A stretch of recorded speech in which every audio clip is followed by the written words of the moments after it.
Hello everyone, जय जगन्नाथ। सभी को गुड मॉर्निंग।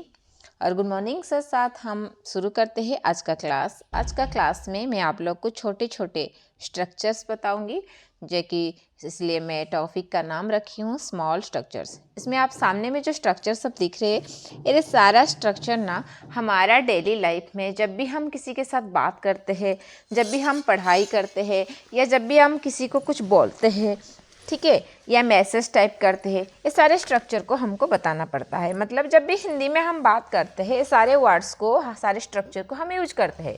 तो चलो आज इस वीडियो में हम लोग सीखेंगे कि ये सारे स्ट्रक्चर को हम इंग्लिश में कैसे बोलेंगे। देखो बच्चों, एक तो चीज़ है कि इंग्लिश जानना हमको ज़रूरी इसलिए है क्योंकि इंग्लिश एक ग्लोबल लैंग्वेज है।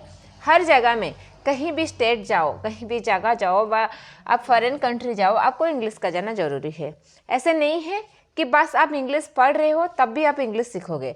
आप अगर इंग्लिश लर्नर हो, आप हाउसवाइफ हो, आप एक पेरेंट्स हो, आप एक टीचर हो, या आप स्टूडेंट हो, आप कोई भी हो, हर किसी के लिए इंग्लिश लैंग्वेज ज़रूरी है।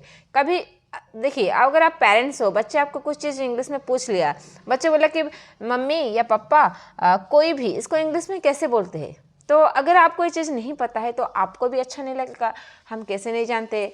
तो ऐसे ना, इसलिए हमेशा मेरा ये समझना है, मेरा ये बोलना है कि जो पढ़ाई है ना, जो लर्निंग है, जो सीखना है, वो हर किसी को सीखना चाहिए। चाहे आपका कितना भी उम्र है, चाहे आप छोटे हो बड़े हो, उम्र में ज़्यादा हो कम हो, no matter, age does not matter, आप सीख सकते हो कोई भी भाषा है। जैसे आपको मैं पहले भी बोली हूँ कि मुझे ना बहुत सारा भाषा सीखने का बहुत शौक है, इसलिए मेरे को अभी फ़िलहाल 5 भाषा आता है। हिंदी, इंग्लिश, संस्कृत और आपका बंगाली आता है मुझे। तो ऐसे 5 भाषा मुझे आता है। और मेरा जो मदर टंग है वो है उड़िया, मैं उड़ीसा से बिलोंग्स करती हूँ, तो वो भाषा भी मुझे अच्छी तरह से पता है।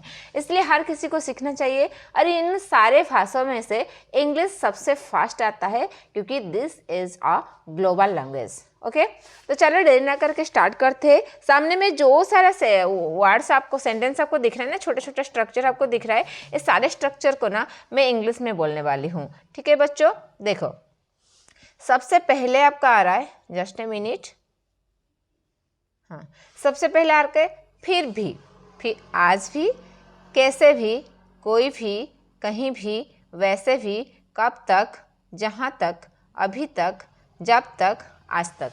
ये सारे वर्ड्स को, छोटे छोटे वर्ड्स को ना, स्ट्रक्चर को हम क्या करेंगे ना, इंग्लिश में कन्वर्ट करेंगे और इसका मतलब समझेंगे, और उसके साथ साथ इसका यूज और इसको सेंटेंस में यूज करके ही आप लोग को मैं दिखाने वाली हूँ।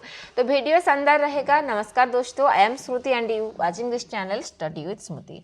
तो चलो इस वीडियो में इस सारे स्ट्रक्चर को हम सेंटेंस में कन्वर्ट करेंगे, इसको समझेंगे। ठीक है, देखिए सबसे पहले आप लोग के लिए सामने में है फिर भी का इंग्लिश होता है इवन देन। फिर भी का इंग्लिश क्या होता है, इवन देन। अगर मैं बोलूँगी फिर भी उसने खाया, इवन देन ही ईट। मैं बोलूँगी फिर भी मैंने बोला, इवन देन वी शेड, हमने बोला, सॉरी, फिर भी हमने बोला, इवन देन वी शेड। ठीक है, मैं बोलूँगी फिर भी वह गया, even then he went. Okay, next आया आपका आज भी का इंग्लिश होता है इवन टुडे। आज भी, इवन टुडे, आज भी वह मुझे नाराज है, even today he is angry with me. आज भी वह यहाँ आता है, even today he comes here. ठीक है, ऐसे हम बात करते टाइम भी आज भी का यूज करते हैं। आज भी वह उससे मिलता है, even today he meets her. Okay, next sentence, next structure आपका क्या है, नेक्स्ट है आपका कहीं भी का इंग्लिश होता है एनीवेयर। कहीं भी का इंग्लिश क्या होता है, एनीवेयर। कहीं भी तुम जा सकते हो, एनीवेयर यू कैन गो। कहीं भी इसे रख दो, एनीवेयर पुट इट, या आप बोल सकते हो पुट इट एनीवेयर। नेक्स्ट आपका सेंटेंस है कहीं भी तुम बैठ सकते हो, कहीं भी तुम बैठ सकते हो, anywhere you can sit. Okay, तो एनीवेयर का यूज तो हम सीख गए हैं। नेक्स्ट स्ट्रक्चर आपका क्या है बच्चों, नेक्स्ट स्ट्रक्चर है कैसे भी का इंग्लिश होता है एनी हाउ। कैसे भी करके तुम मुझसे मिलो, anyhow you meet me, कैसे भी करके तुम वहाँ चले जाओ, कैसे भी करके तुम वहाँ चले जाओ। Anyhow you go there, ठीक है।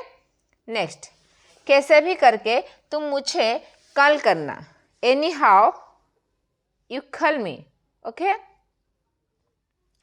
Next, move on, next structure, and next structure is वैसे भी।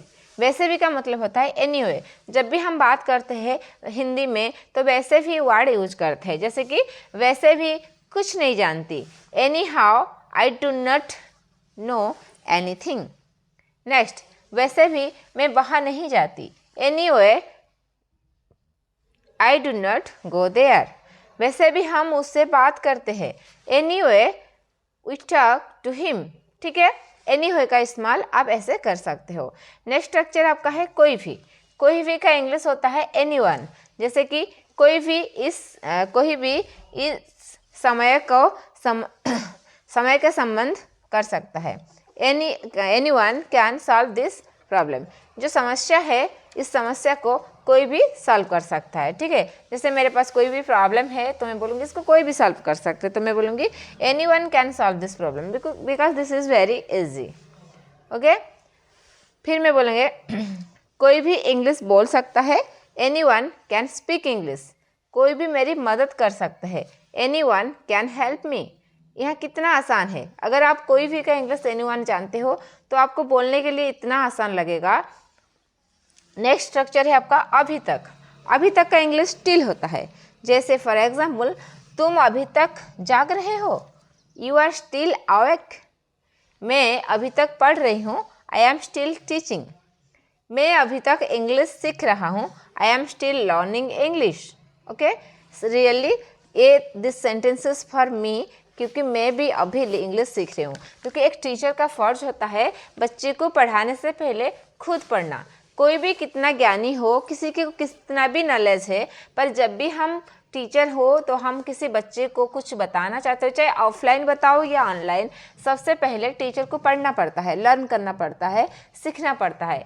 पहले हम लर्निंग करते हैं फिर टीचिंग देते हैं। क्योंकि हर एक टीचर को, मैं ऐसे नहीं बोल रही हूँ कि मुझे करना चाहिए, हर एक टीचर को करना चाहिए। जब भी आप स्कूल जाते हो पढ़ाने, चाहे प्राइवेट है चाहे गवर्नमेंट है, या आप ऑनलाइन कोचिंग देते हो या ऑनलाइन यूट्यूब चैनल में पढ़ाते हो, कुछ भी करते हो, हर एक टीचर को ना पहले अपने से तैयारी होना पड़ता है, उसके बाद देना पड़ता है, तब भी आपका इफर्ट काम करता है, तभी आपका बच्चा अच्छे से समझ पाता है। क्योंकि आधा अधूरा ज्ञान नहीं देना है। जब भी हमको ज्ञान देना है किसी को, पहले लर्न करना है फिर टीचिंग देना है, ऐसा नो। इसलिए ये सेंटेंस को मैं अपने लिए ही बनाई थी, I am still learning English. मैं अभी भी इंग्लिश सीख रही हूँ। नेक्स्ट क्या है ना, जब तक, हाँ पहले मैं आपको बता देती हूँ कि जब तक का इंग्लिश होता है अनटिल। अनटिल जब तक मैं नहीं आऊँगी तब तक आप वहीं खड़े रहना, जब तक स्कूल नहीं खुलेगा तब तक मैं घर में रहूँगी, जब तक तुम मेरे साथ पहले बात नहीं करेगा मैं तुम्हारे साथ बात नहीं करूँगी। इस तरह सेंटेंस तो हम यूज करते हैं हिंदी में, तो चलो ना उसको इंग्लिश में बना के सीखेंगे। जब तक तुम बोलोगे मैं तुम्हारा इंतज़ार करूँगा, जब तक तुम बोलोगे मैं तुम्हारा इंतज़ार करूँगा। I will wait for you until you speak. I will wait for you until you speak. Next, जब तक मैं ना आऊँ तब तक तुम पढ़ाई करोगे, until I come you will study। जब तक आप बोलोगे मैं सुनूंगा, I will listen until you speak। I will listen until you speak। Next structure आपका क्या है, जहाँ तक। जहाँ तक का बेसिकली हम बहुत ज़्यादा यूज करते हैं, आज फॉर आज उसका इंग्लिश होता है। जहाँ तक मैं तुम्हें जानता हूँ, आज फॉर आज आई नो यू। जहाँ तक उसका सवाल है, आज फॉर आज ही इज़ कनकरेंट। जहाँ तक वह मुझे पहचानती थी, आप फॉर आज शी न्यू मी। ठीक है, ऐसे आप यूज कर सकते हो। नेक्स्ट स्ट्रक्चर हमारा है कब तक। और कब तक का इंग्लिश क्या होता है बच्चों, कब तक का इंग्लिश होता है how long. Yes how long. तो जब कब तक का इंग्लिश हाउ लॉन्ग है, तो जब भी हमको सेंटेंस में कब तक का वर्ड मिलेगा तो हम हाउ लॉन्ग का यूज करेंगे। फॉर एग्जाम्पल, कब तक तुम उसका इंतजार करोगे, how long will you wait for him. कब तक वह यहाँ बैठेगा, how long will he sit here. कब तक तुम बोलोगे, how long will you play. ऐसी तरह आ सकता है। ठीक है, नेक्स्ट स्ट्रक्चर आपका क्या रखी हूँ मैं, जब तक। जिसका इंग्लिश होता है एट। ओके, मैं आज तक वहाँ नहीं गया हूँ। मैं आज तक का इंग्लिश होता है एट, मैं आज तक वहाँ नहीं गया हूँ। I have not been there at, at होता है इंग्लिश, तो I have not been there at लगाओगे। नेक्स्ट, तुम जब तक उससे नहीं मिले हो, you have not meet him at, मैंने आज तक पहाड़ नहीं देखा है। I have never seen a mountain at. Okay, पर बल्कि मैं पहाड़ी इलाके में रहती हूँ, मेरा जो घर है पहाड़ी इलाका में है, तो मैं पहाड़ तो रोज़ दिखती हूँ, ऐसे कि मेरा घर के सामने भी एक पहाड़ है। पर मैं सेंटेंस बनाते टाइम ऐसे सेंटेंस इसलिए बनाई ताकि थोड़ा सा नेगेटिव वाला सेंटेंस रहेगा ना तो अच्छा फील होता है कि मैं नहीं दिखी हूँ, मैं नहीं की हूँ, पर मैं पहाड़ के पास ही रहती हूँ, पहाड़ी इलाका में ही रहती हूँ। नेक्स्ट, यहाँ से वहाँ तक, इसका इंग्लिश होता है from here to there, from here to there. जैसे कि तुम यहाँ से वहाँ तक जाओ, तुम यहाँ से वहाँ मत जाओ, sorry, extremely sorry, this is negative sentence. तुम यहाँ से वहाँ मत जाओ, you do not go from here to there. आप यहाँ से वहाँ तक दौड़ो, आप यहाँ से वहाँ तक दौड़ो, you run from here to there. वह चीज़ों को यहाँ से वहाँ करता है, he moves things from here to there. तो हियर टू देयर का मतलब यहाँ से वहाँ तक अगर आपको पता है तो आप सारे सेंटेंस को आसानी से बना पाओगे।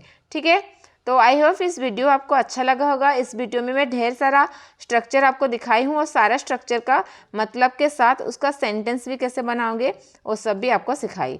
तो इंग्लिश बोलना इतना भी मुसीबत नहीं है, बहुत आसान है। बस आपको स्टेप बाय स्टेप हर चीज़ को ना सीखना पड़ेगा। जैसे कि बेसिक वर्ड्स को सीखना पड़ेगा, आपको वोकैब क्लियर करना पड़ेगा, थोड़ा बहुत स्पोकन इंग्लिश के लिए आपको ग्रामर भी सीखना पड़ता है। लेकिन ऐसा नहीं है कि ग्रामर नहीं जानते हो तो इंग्लिश बोल नहीं पाओगे, बोलने के लिए ग्रामर का कोई ज़रूरत नहीं है, आप सिंपल इंग्लिश बोल सकते हो। ठीक है, आई होप वीडियो आपको अच्छा लगा होगा। अगर वीडियो अच्छा लगा तो वीडियो को लाइक शेयर कीजिए दोस्त लोग के साथ, और अगर आपको वीडियो ठीक लगा तो वीडियो में कुछ ना कुछ प्यारा सा कमेंट दीजिए। और आप लोग अगर सब्सक्राइब नहीं किए हो चैनल को तो ज़रूर सब्सक्राइब कीजिए और बेल आइकन को दबा दीजिए, ताकि जब भी मैं वीडियो बनाऊंगी तो आप लोग के पास पहले से ही मेरा वीडियो पहुंच जाएगा। थैंक यू सो मच, आशा करती हूँ सब अच्छे होंगे। तो हैप्पी लर्निंग, जय जगन्नाथ।